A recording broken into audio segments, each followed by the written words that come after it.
ప్రస్తుతం TPCC chief Mahesh Kumar Goud మాట్లాడుతున్న live లో చూద్దాం. సూటిగా అడుగుతా ఉన్నాను, వాళ్ళ తెలంగాణ అభివృద్ధి అనేసరికి మీకు నొప్పి వస్తూ ఉంది. సాబర్మతి రివర్ ఫ్రంట్ ప్రాజెక్ట్ తీసుకొచ్చింది మోడీ కాదా? 24 ఏళ్ళుగా సాబర్మతి రివర్ ఫ్రంట్ ప్రాజెక్ట్ నడుస్తూనే ఉంది. దాని గురించి ఎప్పుడైనా మాట్లాడినారా? మరి సాబర్మతి రివర్ ఫ్రంట్కి ఒక న్యాయము, మూసి ప్రక్షాళన చేద్దామంటే దానికి ఒక న్యాయం ఏంటి? సాబర్మతి ప్రాజెక్ట్ ఇంత దుర్గంధం ఉండదు, అయినా మీరు ప్రాజెక్ట్ టేకప్ చేశారు. 20 ఏళ్ళుగా సాగుతూ ఉంది. దాదాపు 25 కిలోమీటర్ల ప్రాజెక్ట్ టేకప్ చేశారు. దాదాపు 13,000 మంది అక్కడ ఇల్లు లేని వానయ్యారు. ఇప్పటికీ ఇల్లు ఇవ్వలే.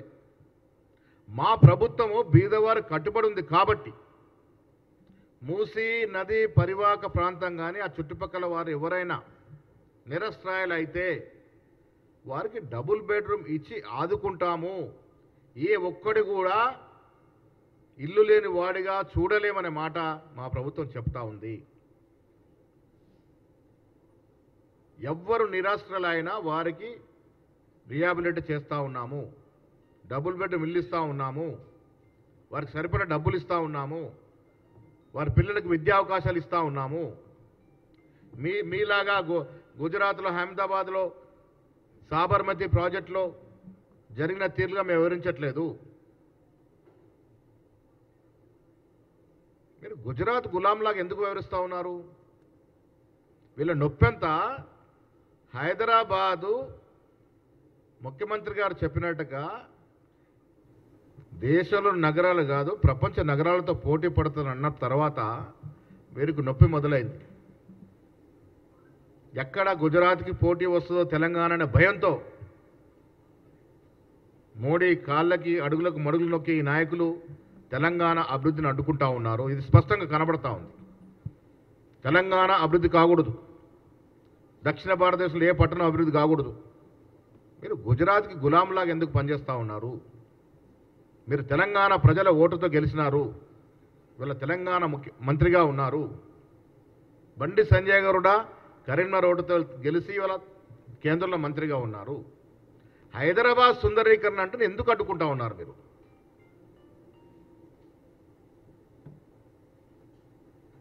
మాకు స్పష్టత ఉన్నది. మూసీ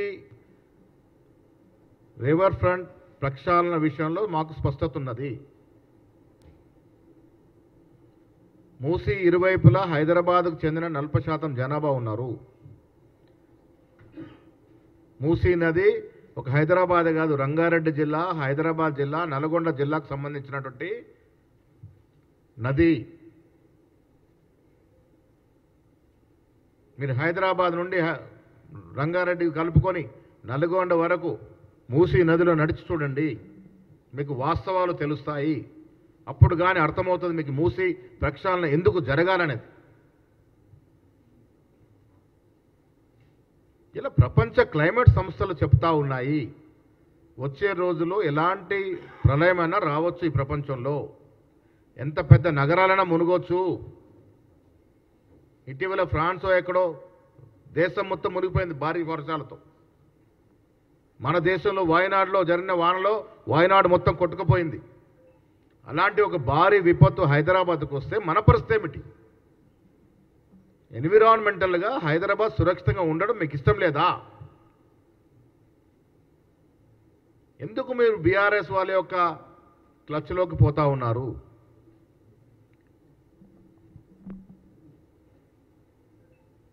కిషన్ రెడ్డి గారిని నేను బీజేవైఎం అధ్యక్షుడు ఉన్నప్పుడు, నేను ఎన్ఎస్సీ ప్రెసిడెంట్ ఉన్నప్పుడు చూస్తూ ఉన్నాను.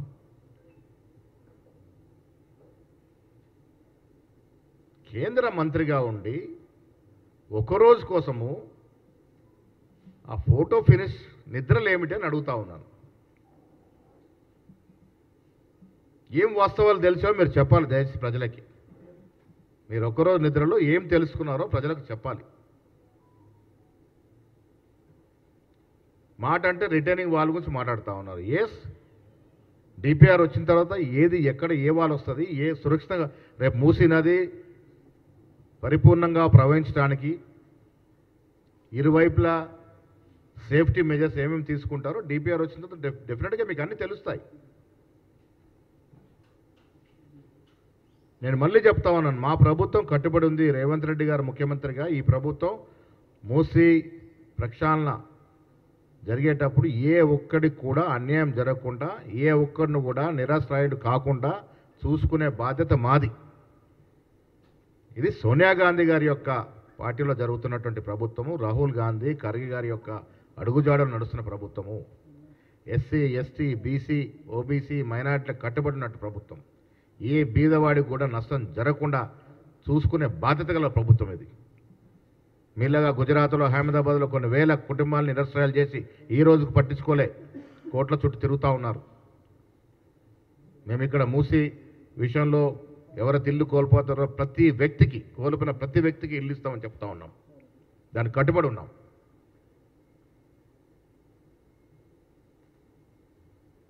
కిషన్ రెడ్డి గారు జవాబు చెప్పాలి. సాబర్మతి రివర్ ఫ్రంట్ ప్రాజెక్టుకి మీకు వ్యతిరేకత లేనప్పుడు, అభ్యంతరం లేనప్పుడు, మూసీ నది మీద జరుగుతున్నటువంటి ఈ ప్రాజెక్టు మీద ఎందుకు మీకు అభ్యంతరము? గుజరాత్ రాష్ట్రంలో జరుగుతున్నటువంటి అభివృద్ధి మాత్రం అభివృద్ధి, మన రాష్ట్రంలో మాత్రం జరగకూడదు. ఇదెక్కడ న్యాయం అండి? వాళ్ళ తెలంగాణ 10 ఏళ్ళు తెలంగాణలో అభివృద్ధి కుంటుపడింది. మాకు ఒక వ్యూహం ఉంది, మాకు దూరదృష్టి ఉంది. మాకు ప్రజలు తెలంగాణ అభివృద్ధి నోచుకోవట్లేదు, కానీ ప్రజలు మార్పు కోరి మాకు ఇవాళ మార్పు ద్వారా అధికారం ఇచ్చినారు. ఆ మార్పు ఏంటో మేము చూపించబోతా ఉన్నాం. తెలంగాణ రైజింగ్ అనే నినాదంతో ముందుకు పోతా ఉన్నాం. ఈ సంవత్సరంలో మీరు చూశారు ఏ రంగాల్లో ఏ రకంగా తెలంగాణ రైజ్ అయిందో. అన్ని రంగాల్లో తెలంగాణ రైజింగ్ ఆగదు. ఎవరు ఎన్ని చెప్పినా తెలంగాణ అభివృద్ధి విషయంలో లాలూచి ఉండదు, కాంప్రమైజ్ అనే మాటే లేదు. అది విద్యా డిపార్ట్మెంట్లో కావచ్చు, వైద్యం కావచ్చు, వ్యవసాయం కావచ్చు, ఆఖరికి మూసీ నది ప్రక్షాళన కూడా కావచ్చు. ఎవరు ఎన్ని చెప్పినా ప్రభుత్వం మేము తీసుకున్నటువంటి రాష్ట్ర అవసరాల కోసం తీసుకున్నటువంటి అభివృద్ధి కార్యక్రమాలు ఏవి కూడా ఆగవు. మీరు రాజకీయాల కోసం ఎన్ని ఇలాంటి ఫోటో ఫినిష్లు చేసినా, కొన్ని ఫీట్లు పడ్డా ప్రజలు వాస్తవాలు గ్రహిస్తూ ఉన్నారు. మూసీ పరివాహక ప్రాంతంలో నివసించిన ప్రజల యొక్క శ్రేయస్సు, వారి బ్రతుకులు బాగుపడాలన్న ఒక ఆలోచన కాంగ్రెస్ పార్టీకి ఉంది కాబట్టే ఈ ప్రక్షాళన కార్యక్రమం చేపట్టినాం. ఈ ప్రక్షాళన కార్యక్రమం కాంగ్రెస్ పార్టీ చేసి తీరుతుంది. ఏ ఒక్క బీదవాడికి కూడా ఇల్లు లేని వాడిగా చూసే పరిస్థితి ఉండదు. ప్రతి వానికి కూడా పునరావాసం కలగజేస్తాం, వారిని అన్ని విధాలు ఆదుకుంటాం. నేను మళ్ళీ చెప్తా ఉన్నా, కేంద్ర మంత్రి స్థాయిలో ఉన్న కిషన్ రెడ్డి గారికి నిన్న జరిగినటువంటి తతంగం తగదు. మీరు కెమెరామెన్లు చుట్టూ నలుగురు కెమెరామెన్లు పెట్టుకొని కాళ్ళకు సాక్షులు వేసుకొని పడుకోవడం వల్లే అర్థమవుతా ఉంది అక్కడ ఎన్ని దోమలు ఉన్నాయో అన్నది. బీద ప్రజల జీవితాలు కావా? వారి జీవితాలు మరుగుపడడానికి అవకాశాలు ఇవ్వకూడదా? ఇవన్నీ కూడా బీజేపీ నాయకులు జవాబు చెప్పాల్సిన అవసరం ఉన్నది. కేటీఆర్ మీద వస్తున్న ఆరోపణలు, కేటీఆర్ మీద వస్తున్న ఇబ్బందులకి, టీఆర్ఎస్ పార్టీ మీద వస్తున్న ఇబ్బందులకి ఆదుకోవడానికి ఇవాళ మీరు ఈ అవతారం ఎత్తారని మాట కూడా నేను సందర్భంగా మనవి చేస్తా ఉన్నాను. మేము 10 ఏళ్ళుగా చెప్తా ఉన్నాం, BRS BJP party hand in గ్లోవ్లో ఉన్నాయి, లోపాయకార ఒప్పందంలో ఉన్నాయి.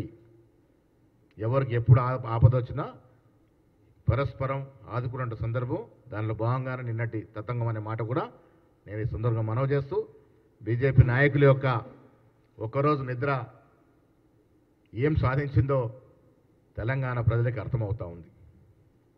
ఇలాంటి ఫీట్లు, ఇలాంటి ఫోటో ఫినిష్లు వల్ల జరిగేది ఏముండదు. నాయకుడు అన్నవాడు ప్రాక్టికల్గా ఉండాలి. వాస్తవాలకి దగ్గరగా ఉండాలి. మూసీ నది విషయంలో మాకు స్పష్టత ఉంది.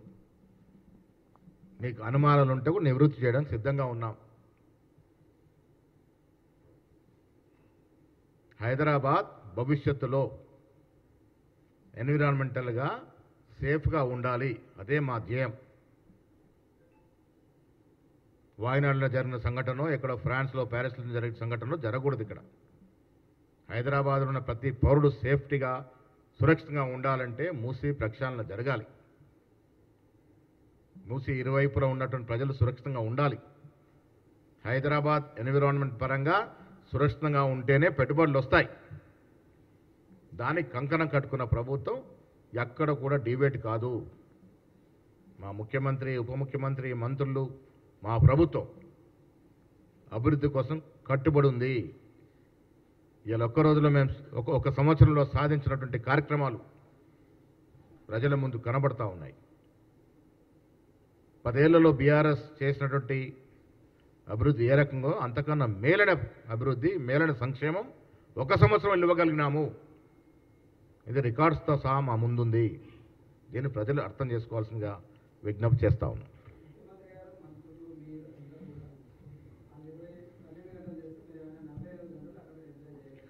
ఇప్పుడు మూసీ విషయంలో స్పష్టత లేనివారు, అక్కడ పరిస్థితుల్లో అవగాహన లేనివారు తెలుసుకోవడానికి నిద్ర చేశారు. మాకు పరిపూర్ణమైన అవగాహన ఉంది మూసీ విషయంలో. ఎంత బాధలు పడతా ఉన్నారు మూసీ నది ఇరువైపులు ఉన్న ప్రజలు అనేది మాకు పరిపూర్ణ అవగాహన ఉంది. మాకు అవగాహన ఉంది కాబట్టి మీరు అవగాహన తెచ్చుకోవడానికి ఒక 30 రోజులు 3 నెలలు అక్కడ ఉంటే మీకు అక్కడ స్థితిగతులు అర్థమవుతాయని ముఖ్యమంత్రి చెప్పినారు. ఒక రోజులో ఏమర్థమైంది? మాకు అర్థమైంది మాత్రం సాక్స్ వేసుకొని, కొత్త సాక్స్, కొత్త బెడ్షీట్ వేసుకొని కిషన్ రెడ్డి గారు పడుకుంది మాత్రం అర్థమైంది. ఆ సాక్స్ ఎందుకు వేసుకున్నారో, మరి ఎన్ని దోమలు ఆయన కుట్టినాయో, ఆ వీడియో రికార్డులు ఎన్ని దోమలు కనబడ్డాయో అది ప్రజలకు అర్థమైతే సరిపోతుంది.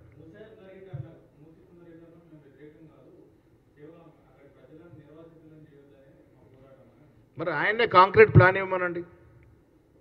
కిషన్ రెడ్డి గారు కేంద్రంలో మంత్రిగా ఉన్నారు. మేము ఒక డిపిఆర్ తీసుకొస్తా ఉన్నాం. మాది ఒక ప్రణాళిక ఉంది. దాన్ని ఏ విధంగా చేస్తుందో ప్లాన్ ఇవ్వండి. కేంద్రంలో ప్రభుత్వంలో ఉన్నారు కదా మీరు. అల్టిమేట్గా మనకు కావాల్సింది ఏమిటి? రేపు ఈ హైదరాబాద్ పట్టణంలో ఒక భారీ వర్షం పడితే గతంలో జరిగినట్టుగా 1908లోనో 1912లోనో ఒక భారీ వర్షానికి 18,000 మంది మూసీ నదిలో కొట్టుకుపోయినారు. నయా పూలు తప్ప అన్ని పూలు కొట్టుకుపోయినాయి అప్పుడు. ఇది చరిత్ర. అలాంటి జరగకుండా ఉండటానికి మేము ఒక ప్రక్షాళన కార్యక్రమం శ్రీకారం చుట్టాము. మీరు ఇవ్వండి సలహాలు. మా ప్రభుత్వమే కేసీఆర్ లాంటి ప్రభుత్వం కాదు, నిరంకుశ నియంత్రణ లాంటి ప్రభుత్వం కాదు. మేము ఓపెన్ మైండ్తో ఉన్నాం. ప్రతిపక్షాలు మాకు సలహాలు సూచనలు ఇస్తే తీసుకోవడానికి సిద్ధంగా ఉన్నాం. కానీ రాజకీయాల కోసం మీరు ఈ ఫోటో ఫినిష్ కార్యక్రమాలు చేస్తే ప్రజలు నవ్వుకునే పరిస్థితి వస్తుంది.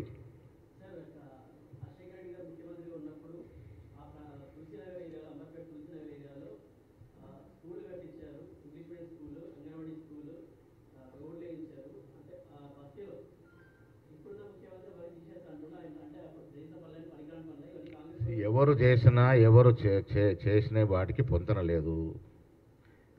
ఒక్కటి వాస్తవం ఏంటంటే ఈ ముఖ్యమంత్రికి ఒక విజన్ ఉంది.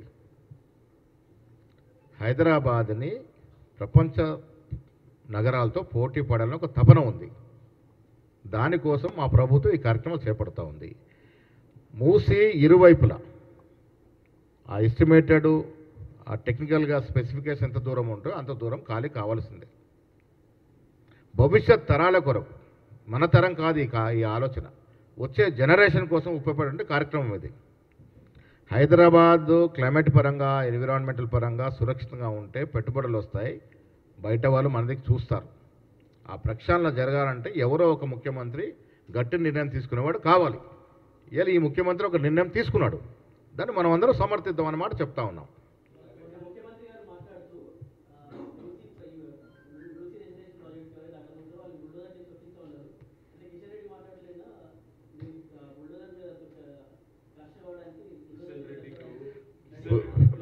బుల్డోజర్ సంస్కృతి మాది కాదు. ఇది వీళ్ళ కిషన్ రెడ్డి వాళ్ళ పెద్ద ఉన్నాడు ఒక అతను, మా నడిపన్న యోగి ఆదిత్య ఏంటి అని యోగి పెద్దన్న మోడీ అయితే నడిపాను ఉన్నాడు ఒక అతను. ఆ యోగి ఆదిత్యనాథ్ యొక్క పాలసీ బుల్డోజర్ది. అక్కడ ఎంతమందిని బుల్డోజర్ దొక్కించారో మనం చూసాము, ఎట్లా క్రైమ్ ఉంటుందో మనం చూసాము. మా ప్రభుత్వానికి ఒక నిబద్ధత ఉంది. ప్రజలు ఇవాళ మా మీద నమ్మకంతో మమ్మల్ని అధికారులు తీసుకొచ్చారు. ఏ కోశాన కూడా ప్రజల యొక్క నమ్మకాన్ని వమ్ము చేయబోము. మేము ఏ కార్యక్రమం చేసినా అది ప్రజాహితమైన కార్యక్రమమే. రాజకీయాల కోసం ఏదో మాట్లాడు వేరు, వాస్తవాలకి దగ్గరగా మాట్లాడితే మేము హర్షిస్తాము. మా మీద సద్విమర్శను కూడా మేము స్వీకరిస్తాము. మా వల్ల ఏదైనా నిజంగా కూడా తప్పులు జరిగితే సరిదిద్దుకోవడానికి సిద్ధంగా ఉన్నాము. మేధావులు కానీ మీలాంటి జర్నలిస్టులు కానీ నిజంగా రాజకీయాలకి అతీతంగా మాట్లాడేవారు ఎవరు వచ్చి సలహా సూచనలు ఇచ్చినా మార్పులు చేర్పులు అవసరం అనుకున్నప్పుడు చేసుకుంటాం. మాకేం బేసిజాలు లేవు, మేము సిద్ధంగా ఉన్నాం. మాకు కావాల్సిందల్లా హైదరాబాదుతో పాటు తెలంగాణ అన్ని రంగాల్లో అన్ని మూలల అభివృద్ధి చెందాలి. ఏం చెప్పారు సీఎం గారు? మాటలు తెలంగాణలో సామెతల పరంగా చాలా మాట్లాడతాము. మేము ఇప్పటి వరకు తెలంగాణలో ఎక్కడ బుల్డోజర్ని ప్రవహించినామా? ప్రవహించినటువంటి ప్రభుత్వాలు బీజేపీ ప్రభుత్వాలు, ఉత్తరప్రదేశ్ ప్రభుత్వాలు. ముఖ్యమంత్రి గారి యొక్క ఆలోచన ఏంటంటే ఇది డెవలప్ జరగాల. ఇప్పుడు ఏదన్నా పసవు ఉండి అక్కడ ఏమన్నా ఇబ్బంది ఉండి మీరు అడ్డుకుంటేనో లేక అక్కడ తప్పు జరిగితే ఎత్తి చూపించానో ఒక అర్థం ఉంది. కేవలం ఆపోజిషన్లో ఉన్నాం, మేము ప్రతిపక్షంలో ఉన్నాం కాబట్టి ప్రభుత్వం ఏ కార్యక్రమం చేసినా, అది మంచి కార్యక్రమం చేసినా ప్రజలకు అవసరం కార్యక్రమం చేసినా అడ్డుకోవాలి కాబట్టి అడ్డుకుంటే అర్థమేముంది? ఇంకా ఆ రకంగా ఉద్దేశపూర్వకంగా అడ్డుకుంటే మేము తొలగిస్తామనే మాట అంటే అని ఉంటాడు ముఖ్యమంత్రి గారు. అంతే కదా మరి. ఇప్పుడు టీఆర్ఎస్ నాయకులకి ఎప్పుడు కష్టాలు వచ్చినా బీజేపీ నాయకులు రంగంలో దిగుతున్నారు. మేము 10 ఏళ్ళుగా చూస్తూ ఉన్నాం తత్వంతో. బీజేపీ వారికి ఏదైనా కష్టాలు అయితే కేసీఆర్ కేటీఆర్ రంగంలో దిగుతారు. ఇది పరస్పరంగా వాళ్ళు చేసుకున్నటువంటి అగ్రిమెంటు. ఇవాళ లగ్చర్లలో కేటీఆర్ తప్పు బహిర్గతమైంది, ఆయన ప్రొటెక్ట్ చేయాలి కాబట్టి దీని డైవర్షను. నాకు కిషన్ రెడ్డి గారు మంచి మిత్రుడు, మంచి గౌరవం. మేమిద్దరం కలిసి ఆయన యువజన కాంగ్రెస్లో ఎన్ఎస్ వెళ్ళినప్పుడు ఒకే రూమ్లో చాలా సందర్భంలో పడుకొని ఉన్నాం. పివి నరసింహారావు ప్రభుత్వంలో వారు కూడా కమిటీ ఆఫ్ నేషనల్ యూత్ అఫేర్స్లో మెంబర్గా ఉండే, నేను కూడా మెంబర్గా ఉండి మా ఇద్దరు కూడా ఒకే రాష్ట్రం వాళ్ళం కాబట్టి ఒకే రూమ్ వచ్చేది. మంచి మిత్రుడు. కానీ రాజకీయంగా ఇంత ఎదిగిన తర్వాత ఈ నిన్న జరిగినటువంటి సంఘటనలు వారి స్థాయికి తగదని మాట చెప్తా ఉన్నాను.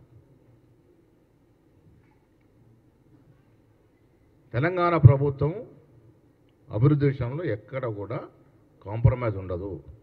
కొన్ని నిర్ణయాలు కట్టుగా తీసుకోవాల్సి వస్తుంది. ఫలితాలు తర్వాత వస్తుంది, మంచి ఫలితాలు తర్వాత వస్తాయి.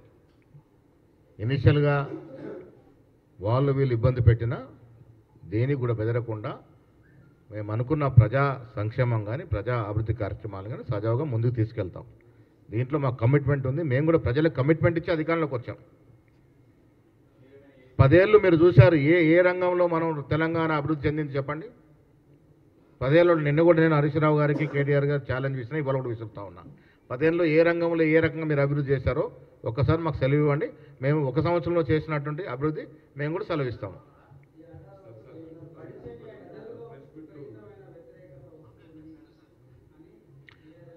ప్రజల్లో వ్యతిరేకత అనేది బీఆర్ఎస్ నాయకులు సృష్టిస్తున్నటువంటి కట్టుకథ. ఎందుకు వస్తుందండి ప్రజల్లో వ్యతిరేకత? మేము అన్న కార్యక్రమాల్లో ఒకటి అటు ఇటు కాకుండా దాదాపుగా అన్ని కార్యక్రమాలు ఇస్తూనే ఉన్నాము. ఎందుకు వస్తుంది వ్యతిరేకత?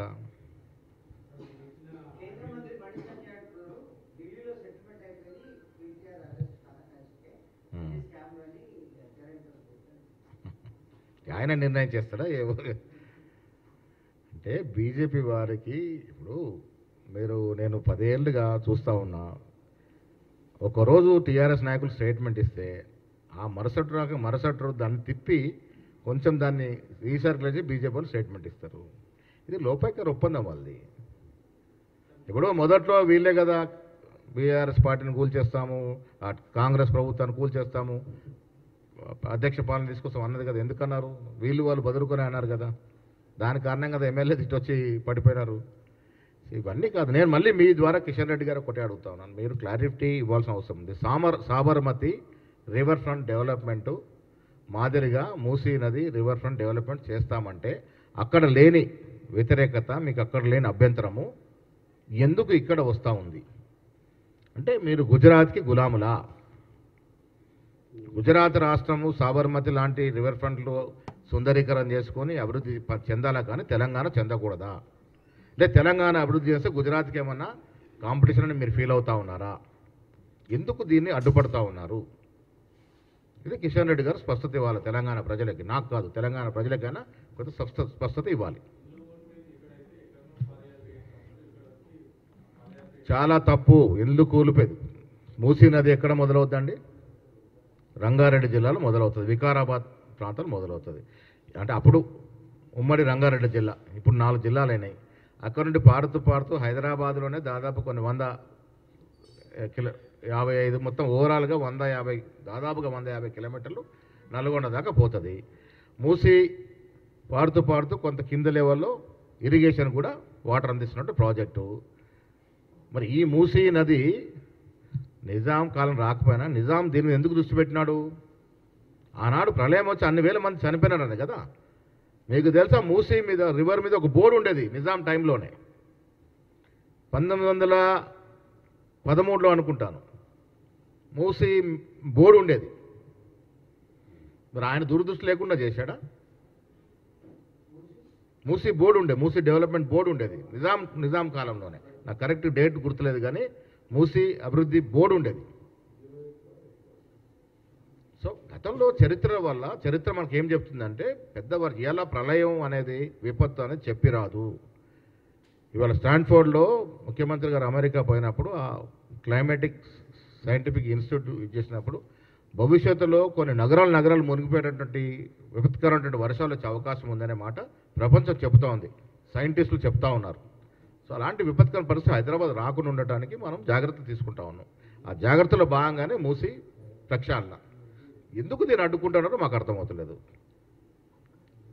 మాట అంటే రియల్ ఎస్టేట్ అంటాడు. ఏంటి రియల్ ఎస్టేట్ జరిగేది అక్కడ?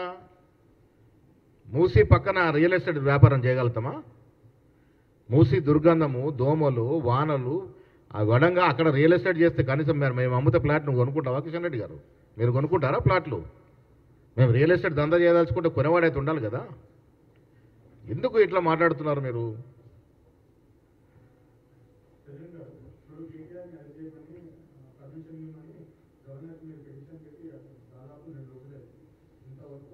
పది రోజులైంది.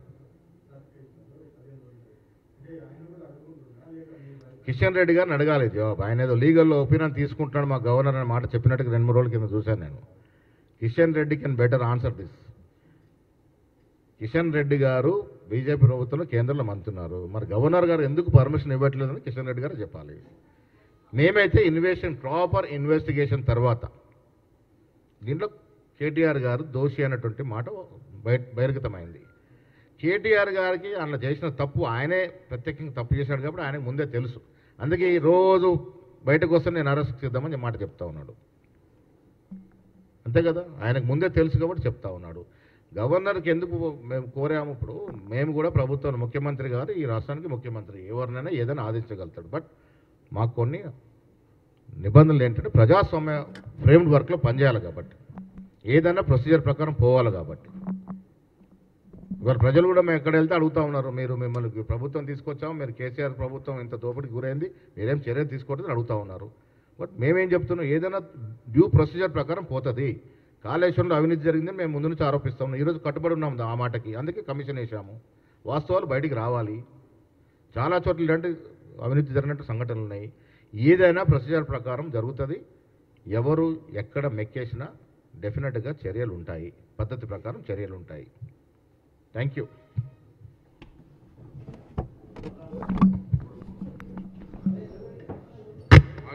ఆగండి కొంచెం, ఇది వేరే సబ్జెక్ట్ అనా? హలో.